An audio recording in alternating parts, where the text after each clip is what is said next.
마태복음 15장 1절부터 20절의 말씀, 저와 여러분이 한 절씩 교독합니다. 그때의 바리새인과 서기관들이 예루살렘으로부터 예수께 나와 이르되, 당신의 제자들이 어찌하여 장로들의 전통을 범하나이까? 떡 먹을 때에 손을 씻지 아니하나이다.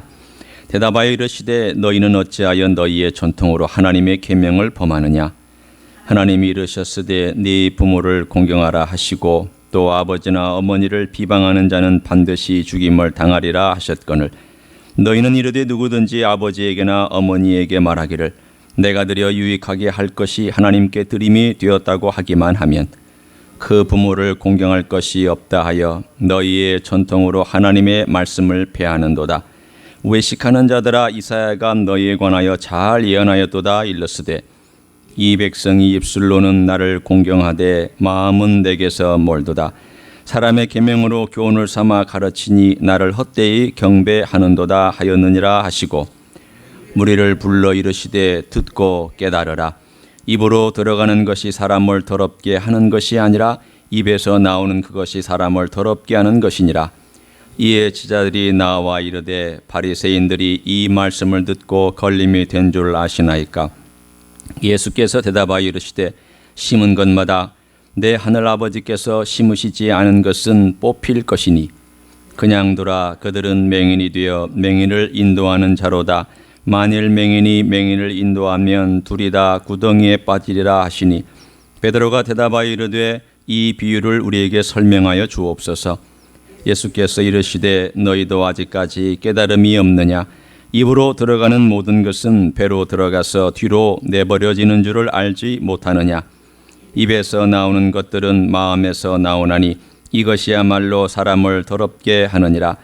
마음에서 나오는 것은 악한 생각과 살인과 간음과 음란과 도둑질과 거짓 증언과 비방이니 이런 것들이 사람을 더럽게 하는 것이요, 씻지 않은 손으로 먹는 것은 사람을 더럽게 하지 못하느니라. 아멘. 옛날 우리 한국 교회의 전통 중에 이 강단에 함부로 올라가면 안 되는 그런 전통이 있었습니다. 목회자도 신발은 요 아래다가 벗고 요 강단에 올라갈 때 신는, 특별히 실내화 같은 또는 슬리퍼 비슷한 그것만 신도록 하는 그런 전통도 있었습니다. 어렸을 때 교회 생활하다가 애들하고 막 장난치면서 자기도 모르게 확 하고 강단에 뛰어 올라갔는데 장로님이 그 모습을 보기라도 하면 그날 그 아이는 정말 혼쭐 났습니다. 장례 치르는 날이죠. 여러분, 이 강단이 그 정도로 절대적인 걸까요? 요즘은 그렇게 하는 교회는 그렇게 많지는 않습니다. 여전히 수순이 있죠. 그 전통이 본질적인 걸까요? 있습니다. 의미는 중요합니다. 왜 의미가 중요하냐면 이 강단에서 하나님의 말씀을 전하는 메시지의 권위와 또 메신저의 권위는 우리가 존중해 줄 필요가 있죠. 그러나 절대적인 것은 아닙니다. 이건 강단입니다. 지성소가 아닙니다. 제단도 아닙니다. 이걸 지성소와 제단으로 남는다면 여러분은 성소에 앉아 계시는 거고 저는 지성소에 서 있는 거예요. 그렇죠? 그거 아니에요. 만약에 여러분이 앉아 있으면 여러분 회중석에 있고 저는 제단 위에 올라가 서 있는 거예요. 그건 아니잖아요. 그렇죠? 이건 지성소가 아닙니다. 지성소는 어디에 있을까요? 여러분 마음에 있습니다. 지성소는 성령이 계시는 이 여기에 계시고요.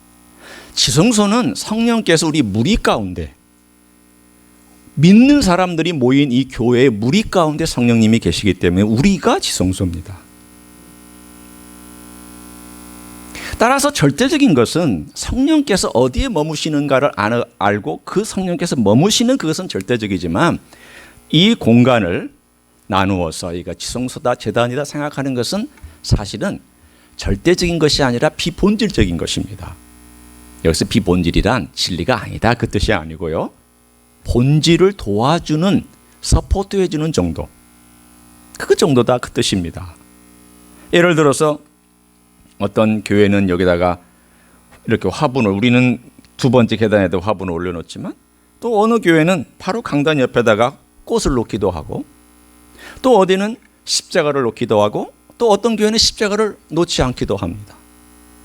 또 어디는 이 위에다가 음악 기구들을 올려놓기도 하고, 어디는 올려놓지 않기도 합니다. 그러면은 그거 다 뭐냐? 비본질적인 것들입니다. 예배를 하나님께 온전히 드리기 위해서 도와주는 것들이죠. 아니, 이 강단 여기에 이 설교대가 있는데 이 설교대가 거룩할까요? 그렇게 절대적인 걸까요? 아닙니다. 이 마이크가 그렇게 절대적인 걸까요? 아닙니다. 이건 다 하나님의 말씀의 메시지, 거룩한 메시지가 전달되는 것을 도와주는 보조기구일 뿐입니다. 우리는 그것을 영어로는 supplementary라고 얘기를 하죠.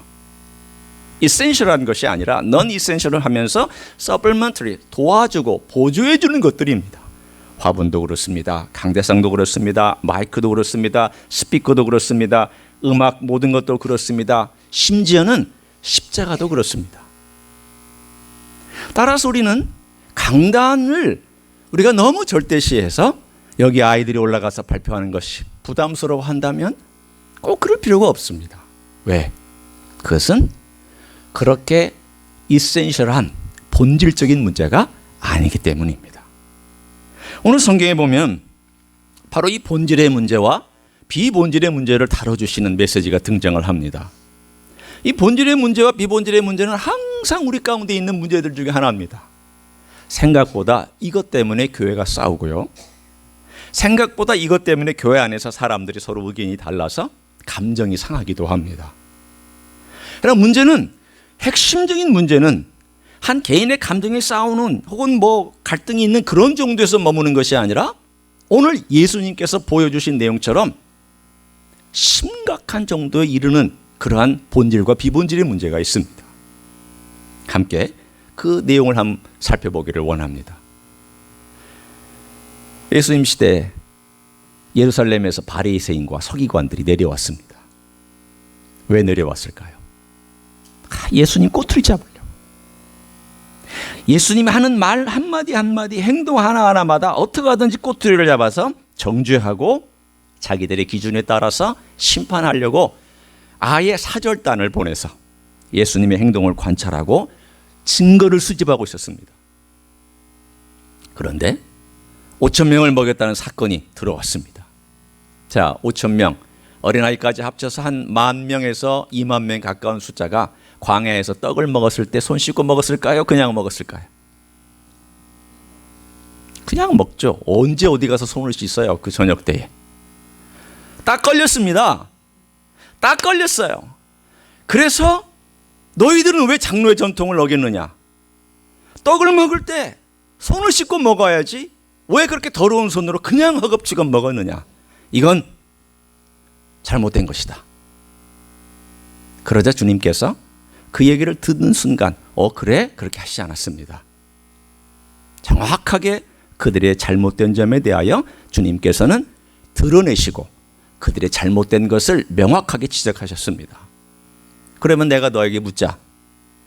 너희들은 오히려 너희들의 전통을 가지고 하나님의 말씀을 막아버리고 폐하고 있다. 무슨 뜻인가 했죠? 그래서 예를 들어줬습니다. 너희들이 잘 알고 잘 섬기는 10계명의 제5계명이 있지 않느냐. 너희 부모를 공경하라. 그리고 부모에 대해서 저주하거나 이런 말 함부로 하면 안 되는 거야. 그 사람은 돌 맞아 죽는다. 너희 그거 섬기는 거 잘 알고 그거 잘 따라가고 있지 않느냐. 그런데 너희들의 전통이 하나 있는데 그 전통에 고르반이라는 게 있다. 고르반이라는 건 다른 것이 아니라 내가 부모님을 섬겨야 돼요. 그런데 우리 집안에 가만히 보니까 부모님을 섬기기 위해서 내가 좀 물건을 팔아야 될 필요가 있어요. 왜? 돈을 얻어야 되니까. 그런데 이 물건이 너무 아까워요. 이 부모를 섬기려고 내가 이걸 팔아야 되는데 이게 너무 아까워서 여기다가 뭘 하냐면 이렇게 딱 뚜껑을 씌워가지고 고르반이라고 쓰면 돼요. 딱지를 딱 붙여놓으면 이거 안 팔아도 돼. 안 팔고 성전에 갖다 안 바쳐도 돼. 내 집안에 내가 가만히 가지고 있으면서 이거 하나님 거라고만 하면 되는 거야. 이거 하나님 거야. 이건 하나님이 받으신 거야. 그러니 하나님이 쓰시는 거기 때문에 내가 부모님을 공경할 수가 없어. 팔 수가 없어? 드릴 수가 없어. 그러면 끝이에요. 그러면 양심의 자유를 얻는 거예요. 그러면 내가 이거를 팔아서 부모를 공경하지 않아도 남들이 뭐라고 안 해요. 바리새인들이 뭐라고 하지 않아요. 눈에 불을 켜고 잘못된 것을 찾는 바리새인의 서기관들이 아무 말 하지 않아요. 자, 그러면 여러분이 지금 보실 때 얼마나 눈 가리고 아웅하는 거예요. 그렇죠? 내가 그대로 소유하고 있으면서 이 아까운 거, 부모를 위해서 공경하지도 아니하고 손해도 보지도 아니하고 드리지도 아니하는 그 마음의 완악함을 보시고 주님께서 예를 드신 거예요. 그것이 비일비재하게 일어났던 일이니까, 아무런 양심의 가책 없이 했던 일이니까 너희는 너희들의 전통이 하나님의 말씀을 폐하고 있다. 무슨 뜻입니까? 비본질의 문제 때문에 비본질적인 것, 이 고르반이라고 하는 전통, 이 비본질적인 것을 가지고 너희들은 그걸 지킨다고 하면서 사실은 너희들의 그 악함 속에 부모를 공경하는 것을 아예 하지 않고 있구나. 주님께서 그러한 예를 들어주셨습니다. 자, 오늘 우리는 이 본질과 비본질의 문제에 대해서 한번 생각해 볼 필요가 있습니다. 제가 아까 십자가 예를 들었잖아요. 비본질과 본질의 문제에 있어서 우리가 항상 질문을 하셔야 돼요. 이 본질과 비본질의 문제가 성경과 일치가 되며 성경의 말씀을 세워주고 성경의 말씀을 따라가도록 나를 도와주느냐 아니냐 질문하셔야 돼요. 여러분, 십자가는요, 우리에게 여기 올라가 있지만 이거 초대교회에 없었던 일입니다. 십자가의 전통은 4세기 때부터 생긴 것입니다. 여러분, 십자가가 성경에서 명령한 거 아닙니다. 1세기, 2세기, 3세기까지 십자가 전통 없었습니다. 교회 십자가 세우지도 않았고 교회 안에 십자가도 없었습니다. 이것은 4세기 때나 돼야 나타나기 시작했고, 이제는 교회를 드러낼 수 있는 그 시대가 되자 저 위에다가 십자가를 걸어놓고 이건 교회다라는 것을 드러내는 상징으로 사용하기 시작을 했습니다. 따라서 이건 전통이지 필수적은 아닙니다. 그렇기 때문에 어떤 보수교단은 이 십자가를 놓지를 않아요. 왜 십자가를 안 놓는 줄 아세요? 십자가가 우상화될까 봐 놓지 않는 거예요. 십자가 자체가 우상화되는 것은 주님이 원하시는 게 아니에요. 주님이 원하시는 것은 주님 자신이에요. 생명은 주님 자신에게 있지 십자가 자체에 있지 아니하여. 여러분, 오해하지 마세요. 십자가 자체에 무슨 마술적인 힘이나 십자가 자체에 무슨 놀라운 것이 있는 게 아니에요. 십자가는 뭘 드러내고 있어요? 아, 우리 주님께서 나를 사랑하시는 현장이구나. 십자가는 예수님께서 나를 위해 피 흘리신 놀라운 희생의 장소구나. 십자가는 이 땅에 주님께서 오셔서 내 죄를 대신해서 대속한 그 놀라운 것을 드러내기 위한 바로 그러한 상징물이구나. 그래서 십자가를 볼 때마다 예수님을 생각해야지, 십자가를 보고 십자가만 머물러 있으면 이건 우상이 되어버리는 거예요. 핵심은 뭘까요? 본질은 예수님이에요. 여기 나와 있는 이 십자가는 비본질적인 거예요. 예수님을 드러내주고 보조해주는 역할을 하고 있다는 거죠. 따라서 내 마음속에 항상 본질이냐 비본질이냐 문제를 가지고 씨름하면서, 아, 이게 본질을 드러내주는 거다, 그리고 본질을 강조해주는 거다, 그러면 그 비본질도 쓸모가 있어요. 십자가처럼. 그러나 이 비본질적인 것이 본질을 가로막고 있으면 그거 버리셔야 돼요. 누군가에게 상처를 주고 있으면 그거 버리셔야 돼요. 아, 이건 비본질인데 내가 너무 붙잡고 있나? 이것 때문에 내가 남을 정죄하고 있나? 그거 버리셔야 돼요. 오늘 바리새인들과 서기관들이 가지고 있었던 것은 이 비본질적인 것에 목숨을 걸다 보니까 본질이 사라져 버렸어요. 사람은 악해요. 사람은 정말 교묘해요. 사람은 정말 이 복잡하게 악한 것들로 가득 차 있어요. 내가 비본질적인 것에 에너지를 많이 쏟으면요, 희한하게 본질이 사라져 버려요. 내가 형식에 굉장히 신경을 많이 쓰고 있으면 내용이 흐물흐물해져 버려요. 내가 내 체면에 온통 신경을 쓰고 있으면 진짜 인격이 사라져 버려요. 여러분 생각해 보세요. 자기 체면 생각하는 사람이 어떤 삶을 살아가는지. 내 체면, 내 위상, 내 얼굴, 내 명예, 내 이름, 내가 어떤 인정받는 거, 거기에 모든 에너지를 쏟고 있으면 그 사람이 정말 영성이 있나 들여다보면은요, 영성은 없고 겉모양만 있는 거예요. 오늘 그것을 주님께서 뭐라고 하셨냐면, 가식적인 행위, 오늘 본문에 있는 단어를 쓰면 외식이란 단어를 쓰셨어요. 한번 보세요. 7절을 한번 보시기를 바랍니다. 왜 사람이 비본질에 신경을 쓰고 거기에 에너지를 많이 쏟고 있을까? 주님께서 그 원인을 정확하게 짚어주셨어요. 외식하는 자들아 라고 말씀하셨잖아요. 외식하는 자들아. 우리는 이 단어를 자꾸 잘못된 단어로 쓰죠. 그렇죠? 밖에 나가서 먹는 외식이라고 자꾸 우리가 장난스럽게 얘기를 하곤 해요. 이 외식이 뭘까요? 가면 쓴 겁니다. 가면 쓴 거. 가면을 쓰고 있는 거예요. 내가 형식에 많은 에너지를 쏟고 있거나 비본질적인 것에 많은 에너지를 쓰고 거기에 목숨 걸고 있으면 사실은요, 내가 가면을 쓰고 있기 때문이에요. 어떤 가면을 쓰고 있을까요? 막 이런 거예요. 여러분, 우리가 옛날 한번 생각해 보기를 원합니다. 우리 한국의 기독교인 가정이 사실은 건강하지 못했기 때문에, 제가 우리 한 두세대, 세세대 혹은 뭐 바로 전세대에도 들어갈 수 있는 내용이니까 열심히 믿었습니다. 기도 열심히 했습니다. 근데 기도는 열심히 하는데 인격의 변화가 없어요. 말은 항상 거칠고 말은 항상 함부로 하고 툴툴거립니다. 기도 열심히 하는데 이렇습니다. 그럼 기도 열심히 하는 것은 뭘까요? 바로 가면이고요. 진짜 인격은 뭘까요? 그게 진면이에요. 가면과 진면이 일치가 되지 않아요. 이 사람은 가정 예배를 드립니다.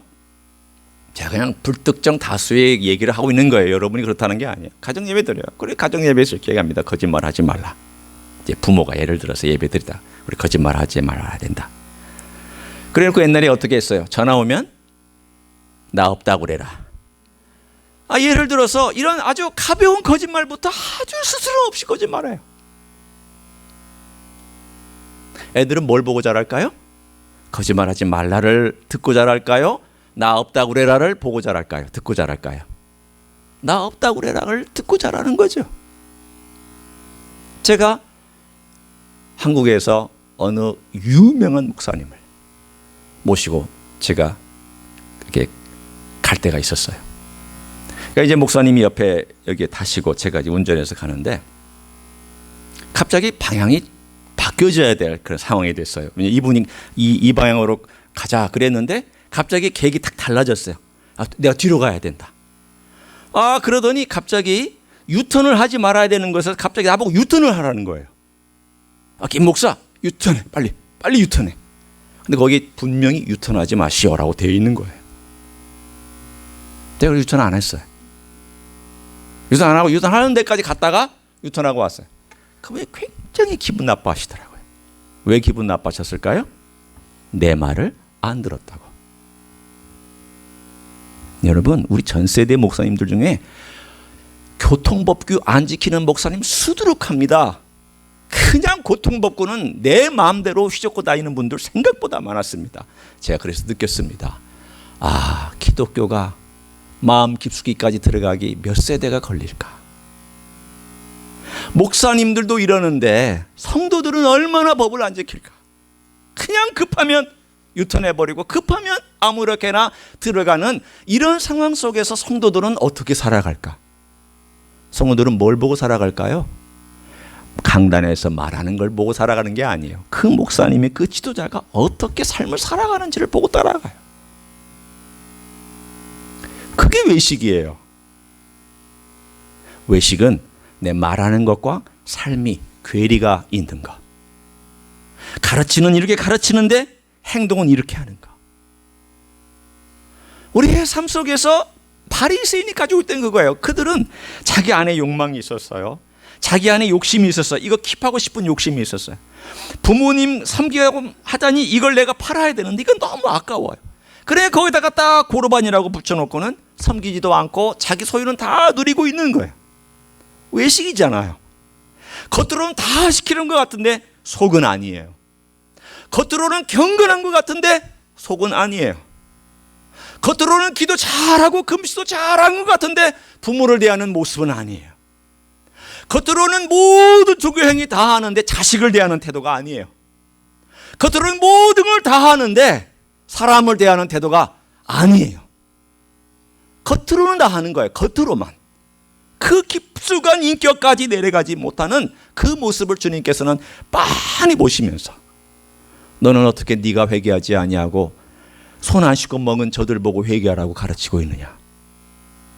너는 어떻게 네가 잘못된 것을 알지 못하면서 너보다 훨씬 정도나 양으로 볼 때 아무것도 아닌 것 가지고 그렇게 왈가왈부하면서 화를 내고 손가락질하고 정죄하느냐. 하나님이 기뻐하시겠느냐. 그 얘기를 우리에게 해주고 있습니다. 이것이 1절부터 9절까지의 말씀입니다. 우리는 어떻게 살아야 할까요? 여러분, 외식 없는 사람 없습니다. 여기 앉아있는 모든 분들과 저까지 포함해서 외식 없는 사람은 없어요. 완벽하게 언행이 일치된 사람 없습니다. 완벽하게 걸어간 사람 없습니다. 그렇게 살려면 우리 그렇게 살아갈 수도 없거니와 그렇게 행할 수도 없어요. 인정하는 데서부터 변화가 출발되는 거예요. 주님께서 오늘 여기에서 이 말씀을 하셨던 것은 그들 놔둬라. 내가 이거 한두 번 겪느냐. 여러분, 한두 번 겪지 않은 예수님께서 뭐라고 하셨나? 놔둬라고 그랬습니다. 우리에게는 주님께서 왜 이 말씀을 해주시는 걸까요? 우리는 놔두시지 않기 때문에 이 말씀 하시는 거잖아요. 저는 감사한 것은요, 주님께서 저를 놔둬라 이렇게 안 하신 것에 대해서 너무 감사해요. 무서운 말씀이에요. 여기에 보면 이런 말씀이 있잖아요. 제가 그 다음에 나눈 말씀을 한번 여러분에게 읽어드립니다. 그냥 두라. 그들은 맹인이 되어 맹인을 인도하는 자로다. 만일 맹인이 맹인을 인도하면 둘이 다 구덩이에 빠지리라. 끔찍한 말이죠. 제일 무서운 말씀은요, 그냥 두라예요. 제 죄짓게 놔둬라. 제 고집 부리는 거 그냥 놔둬라. 쟤는 소망이 없으니까 놔둬라. 회개할 줄 모르니까 놔둬라. 완고하니까 그냥 놔둬라. 무서운 말씀이에요. 그러나 주님께서 제 귀에 들려주셔서 내가 완고했구나. 내가 참 고집스러웠구나. 이거 하나 깨닫게 해주신 것은 너무 감사한 일이에요. 변명하다가도요, 내가 변명하지 말아야지. 내가 누군가에게 상처를 줬는데 자꾸 변명하면 뭐가 되냐면 나는 그럴 의도가 없었는데 그렇게 됐다. 자꾸 이렇게 얘기하는 거예요. 나는 그렇게 하지 않으려고 그랬는데 하다 보니 그렇게 됐다. 죄송합니다. 하다 보니까 그렇게 된 게 아니라 그렇게 할 수밖에 없었던 것이에요. 왜? 내 모양이, 내 삶이 그러니까. 이게 중요합니다. 우리가 그리스도 안에 살아가는 동안에 제일 중요한 것은 하다 보니까 그렇게 됐다가 아니에요. 그럼 우리가 계속 변명해요. 변화가 없어요. 누가 이렇게 했기 때문에 그렇고 환경이 이렇기 때문에 그렇고 하다 보니까 이렇게 되었고 그러다 보니까 이렇게 되었다. 아닙니다. 참 부부관계 속에서 저는 하나님 아버지 앞에서 많은 것을 배웠습니다. 모르는 세계를 알게 되었습니다. 제 아내가 뭐 일일이 다 가르쳤다는 게 아니에요. 그런 것도 있지만 부대치는 가운데에서 내가 얼마나 완악하고 얼마나 고집스러운 인생이었는가를 하나님이 깨닫게 해주셨다는 거예요. 깨닫게 되니까 내가 정말 외식하는 인생처럼 가면을 쓰고 있었고 내 자신의 완악함을 가리기 위해서 가면을 쓰고 있었구나. 가면을 왜 쓰죠? 슬픈 거 가리려고 웃는 얼굴 가면 쓰잖아요. 내 인격이 드러날까 봐 가면 쓰잖아요. 가면 쓰는 목적은 딱 하나예요. 내 속을 드러내고 싶지 않아서예요. 자기 속을 드러내지 않는 사람들하고는 친구 되기 어려워요.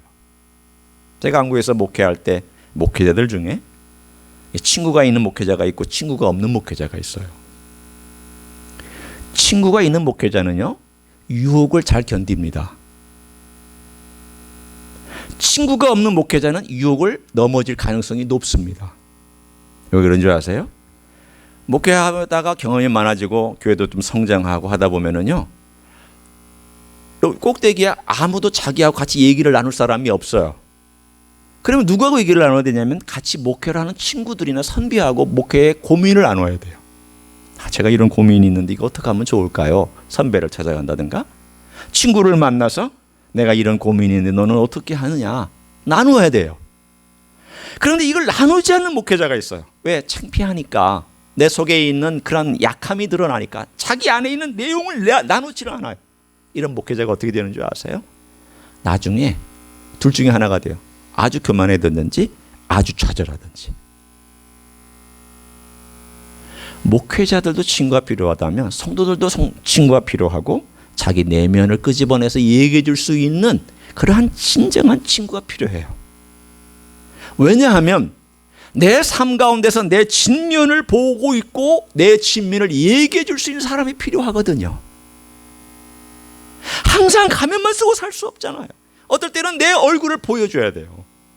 어떨 때는 내 내면을 열어서 얘기해 줘야 돼요. 내 내면에 이런 고민이 있거든. 내가 이런 갈등이 있거든. 내가 이것 때문에 힘들거든. 내가 이것 때문에 어려워하거든. 나는 이런 관계 때문에 가정 속에 어려움이 있거든. 기도해 달라고. 정말 믿을 수 있는 사람에게 자기의 가정을 열고 기도해 달라고 부탁하는 친구가 있느냐? 여러분 있으셔야 돼요. 없으면 불행한 겁니다. 여전히 가면 쓰고 있는 것입니다. 오늘 우리의 삶 속에서 우리 주님께서 가면을 쓰고 있는 너의 그 부끄러운 모습 때문에 가면을 쓰고 있는 그거에 대하여 주님이 정확하게 두 번째 10절부터 20절까지 읽었던 내용 속에 말씀해 주고 계세요. 왜 가면 쓰느냐? 제가 첫 번째는 본질과 비본질에 대해서 얘기를 했잖아요. 왜 사람이 본질을 빼고 비본질에 목숨 거느냐? 외식하기 때문이라고. 그럼 왜 사람이 외식을 하느냐? 가면을 쓰고 있느냐? 내면에 있는 부끄럽고 잘못된 것들을 막으려고, 안 보이게 하려고, 포장하려고 그런다는 거예요. 주님 얼마나 놀랍게 우리를 알고 계시는 거예요. 바리새인을 놀랍게 파악하고 계시잖아요. 자, 한번 보십시오. 드디어 주님께서 이제 결론을 내려주시는 거예요. 자, 이제 들어봐라. 무리들을 모으셨어요. 바리새인하고 서기관들이 막 와서 하니까 주님께서 무리들을 다 모으셨어요. 두 번째 주님께서 하신 말씀이에요. 듣고 깨달아라. 주님께서요, 듣고 깨달아라 이 말에 나오면은요, 어텐션 하셔야 돼요. 진실로 진실로 이 말에도 어텐션 하셔야 돼요. 왜냐하면 주님께서 밑줄 쫙쫙 긋고 말씀하시는 내용이기 때문이에요. 어떤 내용일까요? 입으로 들어가는 것이 사람을 더럽게 하는 것이 아니다. 11절. 나오는 그것이 사람을 더럽게 하는 것이다. 이 말을 이제 그 뒤에 가서 쫙 설명을 해주셨어요. 너 손을 안 씻고 이거 먹는 거? 이거 그냥 육체로 통과하면서 뭐 병행군 좀 들어갈 수 있지만, 요즘에 과학적인 걸로 우리가 얘기하면 병행군 좀 들어갈 수 있지만 이거 다 안에서 씻겨지고 나갈 때 그냥 나가는 거다. 너의 영혼에 영향 안 준다. 너의 마음에 영혼에 영향 안 준다. 그게 더러운 게 아니다. 더러운 건 뭐냐? 너의 더러운 속에서부터 나오는 네 말이 더러운 것이다. 너의 회개하지 않은 마음에서 나오는 그것이 너를 더럽히고 너의 영혼을 더럽히고 너의 온 전체를 더럽히는 것이다. 그걸 주님께서 말씀하고 계신 거예요. 왜 너가 외식하고 있느냐? 네 속이 더러워서 그런 것이다. 네가 왜 비본질을 가지고 목숨 거느냐? 네 속이 더러운 것이다.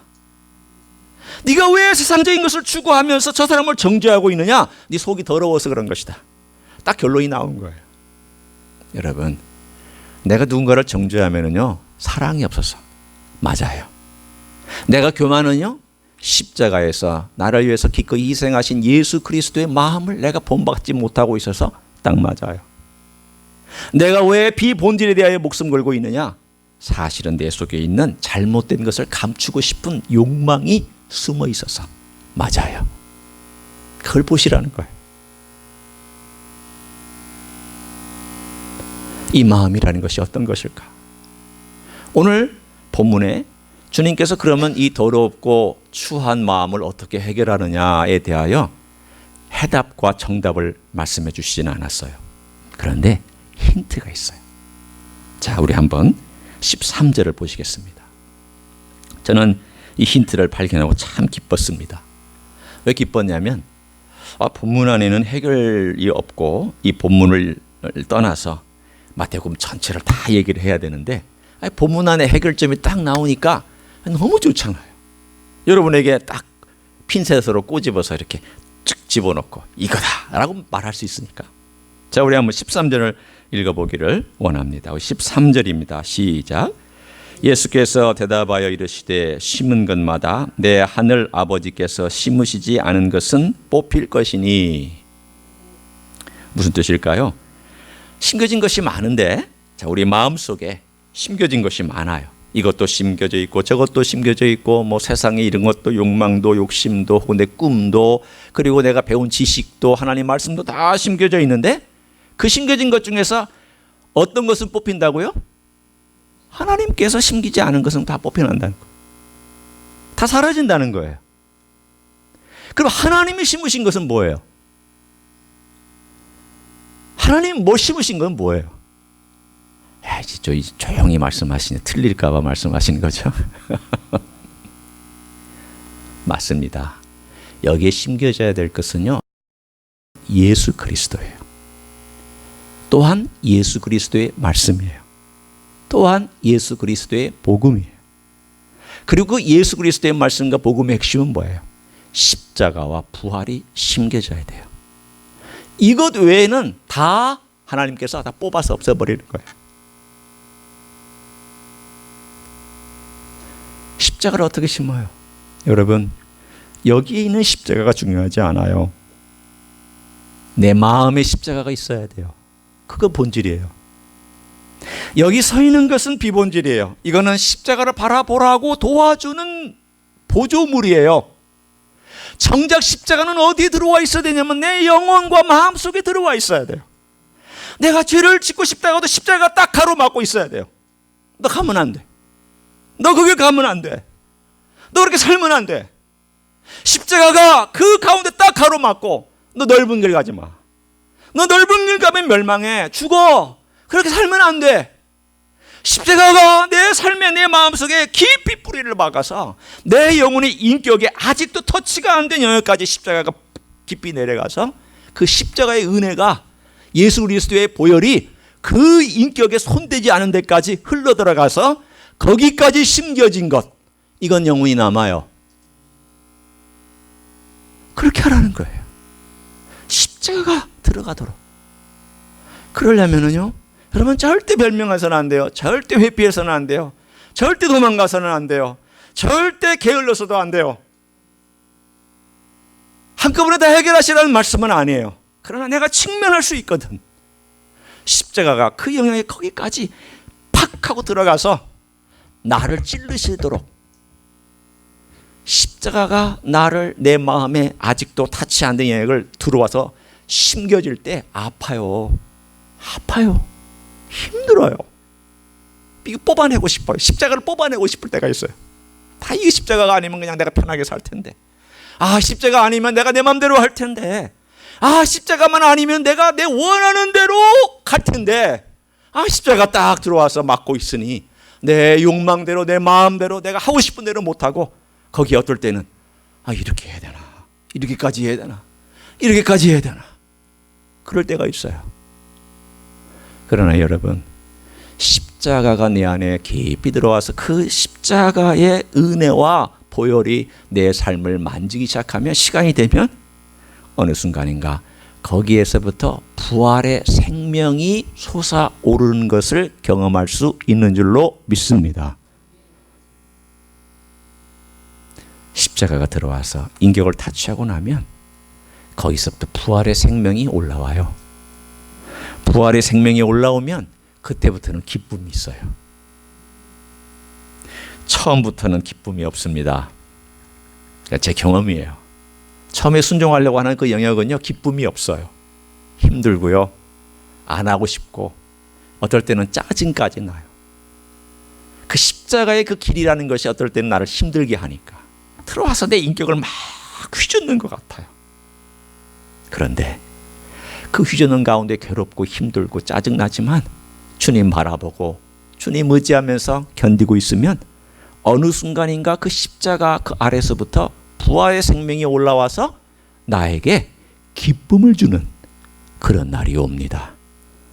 이 기쁨을 모르는 분은요, 기독교의 기쁨을 모르는 사람이에요. 정말 이 기쁨을 누리는 사람은 이게 기독교구나, 이게 예수님을 믿는 기쁨이구나, 나를 부인했던 예수님이 사시는구나, 내가 죽었더니 예수님과 함께 내가 부활의 영광을 누리는구나, 내가 나 자신을 십자가에서 함께 죽었다는 걸 고백하고 내 인격의 깊숙한 곳에 십자가를 내가 심었더니 안에 부활의 생명이 올라와서 나를 이렇게 변화시키고, 야, 이게 이런 거야? 이런 느낌으로 살아가는 거야? 기독교가 이렇게 멋진 것이야? 이런 생명이 있는 것이야? 그때서야 느끼기 시작합니다. 이 기쁨을 모르는 사람은요, 항상 가면이 있어요. 가면으로만 살아요. 행위로만 살고요, 명예로만 살고, 체면으로만 살아요. 지위로만 살고. 그러나 십자가와 부활의 영광이 깊이 심겨져 있는 사람은, 어떠다가 살다가 내가 내 안에 있는 잘못된 것이 좀 드러나면 어때요? 고백하면 되잖아요. 내가 실수하고 말 잘못했으면 그러냐고, 내가 그렇게 했다고, 그게 말하면 되잖아요. 부부 생활 가운데나 부모나 자식 간에나 제가 언제나 얘기하고 있잖아요. 부모라고 항상 의시되기만 하는 것도 아니고, 자식이라고 항상 순종만 하는 것이 아니라 서로가 존중하고 사랑하고, 내가 거짓말했으면 내 거짓말했다 이렇게 인정할 줄 알고, 내가 욕심부렸다 미안하다 이 말할 줄도 알고, 내가 너무 과했다 그렇게 얘기할 줄도 알고, 제가 성도에게 대하여서 너무 쉽게 얘기한 것 죄송해요 라고 말할 줄도 있고, 내가 함부로 나는 그냥 툭 던진 말이 그렇게 상처가 됐다면 정말 죄송해요, 제가 정말 그렇게까지는 아닌 생각 안 했는데 그렇게 된 것에 대해서는 정말 제가 책임을 져요. 솔직하게 몰랐다면, 의도적으로 그랬다면 이건 정말 큰 죄고요, 몰랐다면 그렇게 얘기를 하면서 자기 자신을 드러내고 가면을 벗는, 이 가면을 벗는 이 삶이 내 삶 가운데서 얼마나 소중한지 몰라요. 그걸 우리는 뭐라고 얘기하냐면 투명한 삶이라고 얘기를 해요. 우리는 완벽하게 투명할 수는 없어도 내 삶을 나타낼 수 있는 어떤 모임이나 내 삶을 고백할 수 있는 모임 가운데서 내 자신을 드러내고, 또는 내가 믿을 만한 컨피덴셜한 사람들에게는 내 속에 있는 마음을 다 내놓고, 나를 위해 기도해달라, 나는 이만큼 약하다, 내가 이만큼 vulnerable한 사람이라는 것을 알고 나를 기도해달라고 얘기할 수 있어야 돼요.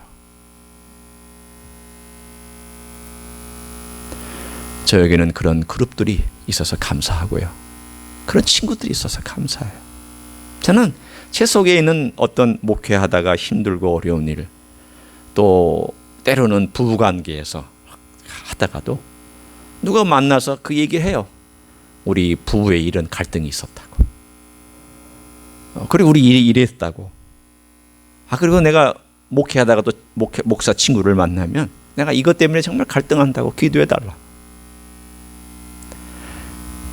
그 사람도 있고 나도 있잖아요. 말만 안 하고 있는 것뿐이죠. 속에 있는 거 내놓으면 그 사람도 내놓고 같이 하잖아요. 오늘 우리의 삶 가운데서 주님께서 우리에게 주신 그 십자가 내 안에 들어오고 부활의 생명이 드러나면 내 안이 이렇게 열려지고 내 안에 예수의 생명이 자라서 그 예수의 생명이 이렇게 드러나게 되어 있어요. 드러나게 되면 내 안에 있는 부족하고 연약한 모습도 드러나고 고백할 줄 알고 그리고 함께 같이 기도하면서 같이 성장하는 놀라운 복. 얼마나 멋진 것인지. 저는 우리 주임 예수교회 모든 성도들이 그렇게 살았으면 좋겠어요. 그렇게 서로 좀 마음을 열고 이 사람에게는 내가 이 제목은 꼭 얘기하고 싶다. 그러면 비밀을 지켜주셔야 되고요. 그 비밀 지켜가면서 주님 안에서 서로 격려해 주시면서 세워가야 돼요. 어디 가서 말하시면 안 돼요. 그 사람이 나를 믿고 고백한 그 문제는 꼭 내가 안고 기도해주고 꼭 내가 그 사람을 신뢰하면서 같이 가셔야 돼요.